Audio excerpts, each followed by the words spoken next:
ayaw kaguol. Ingon diri ang 1 Pedro 6 nga busa angay ninyong ikining ikalipay.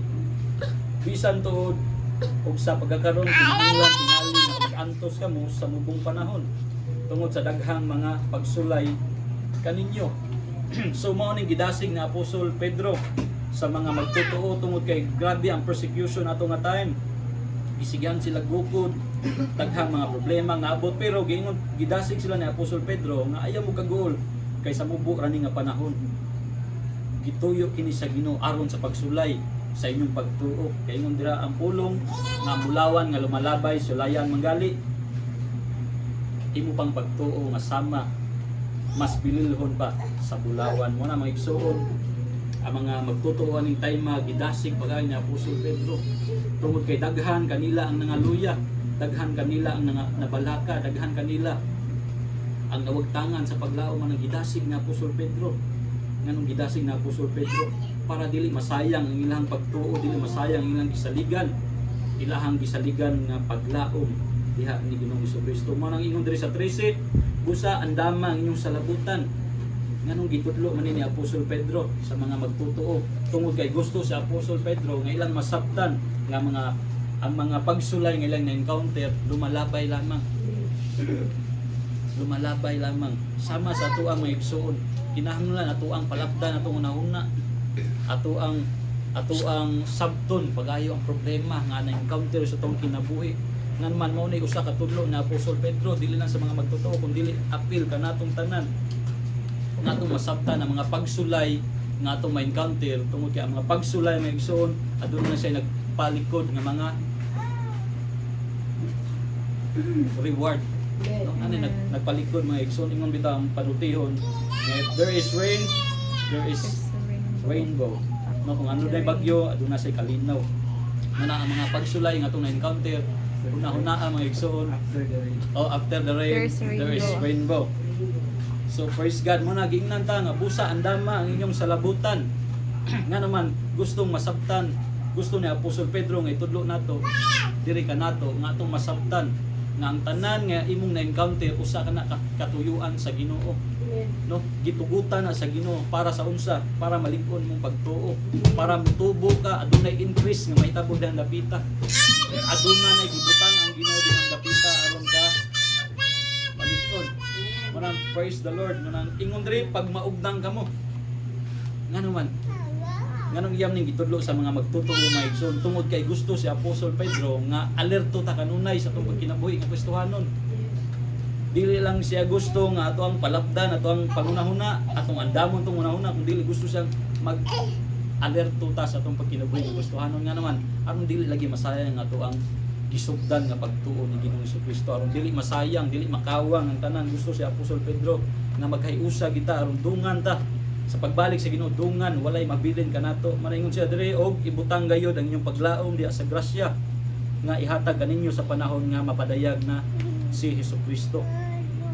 So kinahanglan ang atoang kasing-kasing nga igsoon ingon sa Colosas 2 kung basahin sa 6 hangtod sa 7 or 7 hangtod sa 8 nga kinahanglan kita nga hiniusa ni Kristo, kinahanglan nga nakagamota pinagi sa atong pagtuo, kinahanglan mo gamot ang pulong sa atong buhi nga Dios diri sa atong kinabuhi. Kay once mo gamot na may igsoon, mabawag man ta murag kahoy ba, mabawag manggali ta makabangon lagi hapon. No, sama sa kawayan.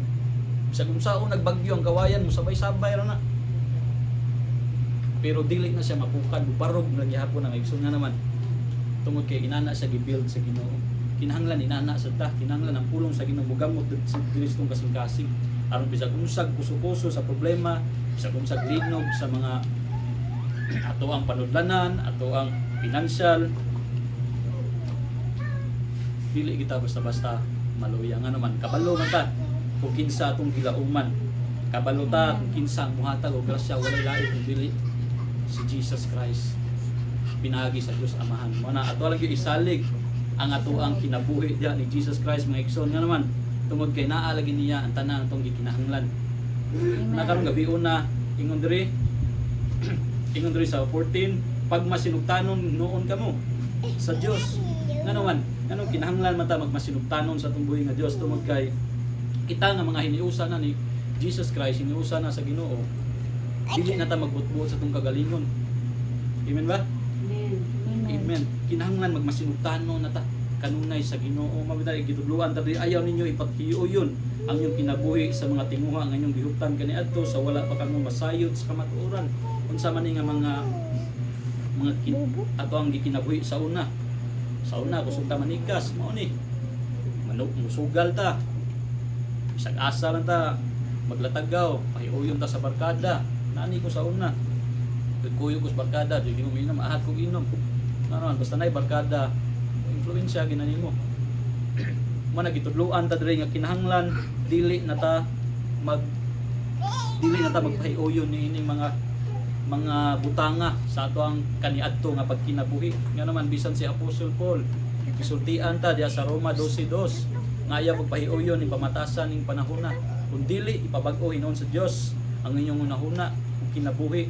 So kita nga mga anak sa Ginoo, giremindan ta kanunay nga kinahanglan magpabilin tang lig-on sa pagpangalagan niya. Kinahanglan andam ta kanunay sa mga butang ay padayag.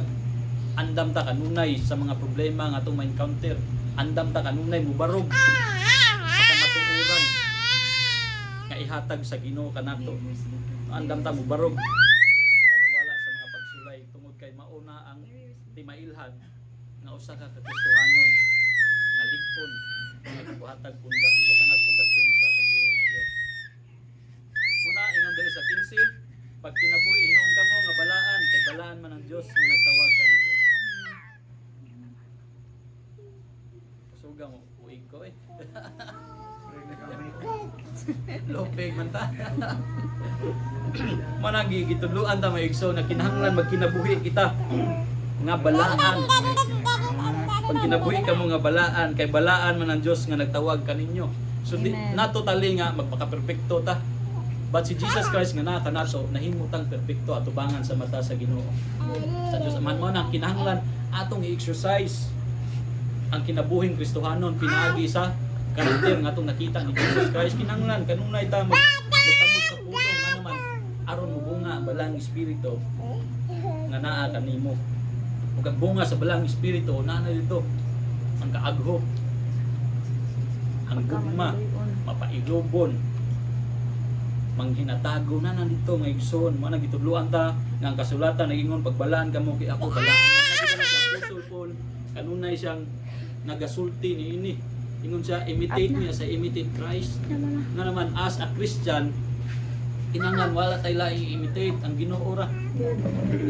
Ang Ginoo ra mga igsoon kay nga naman kung natay imitate lain nga dili iya sa Ginoo pasig mawala ka sa line up nga gihatag sa Ginoo sa blueprint nga para sa inyo. Igsoon man na kanunay ato ang hinumduman nga kung unsa man ang mga problema kabalaka nga imong ma-encounter hinumdumi ang saad sa Ginoo. Hinumdumi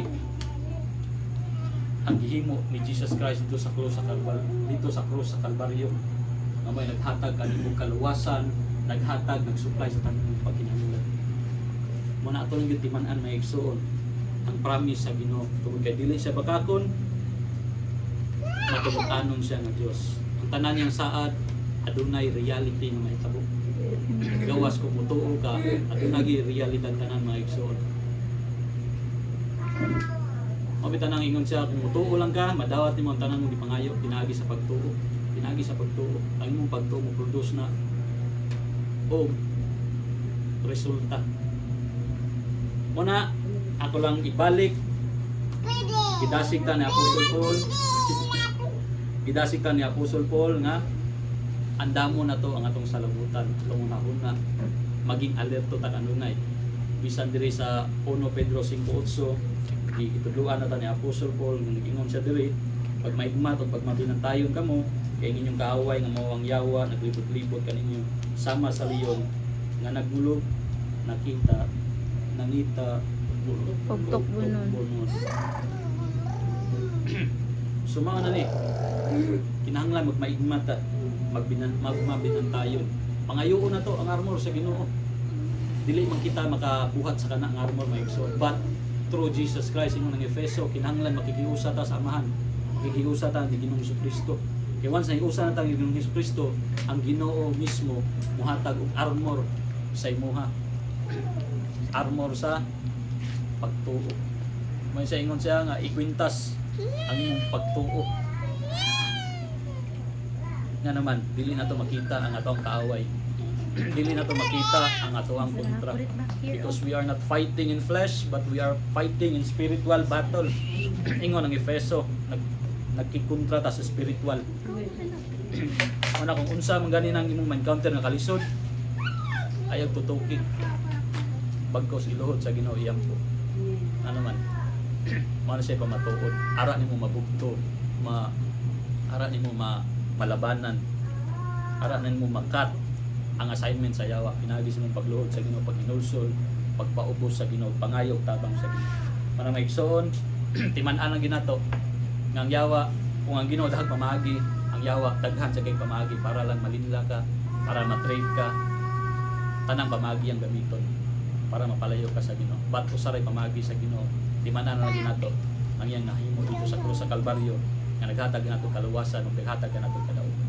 Mana may gabi maigsoon. God bless.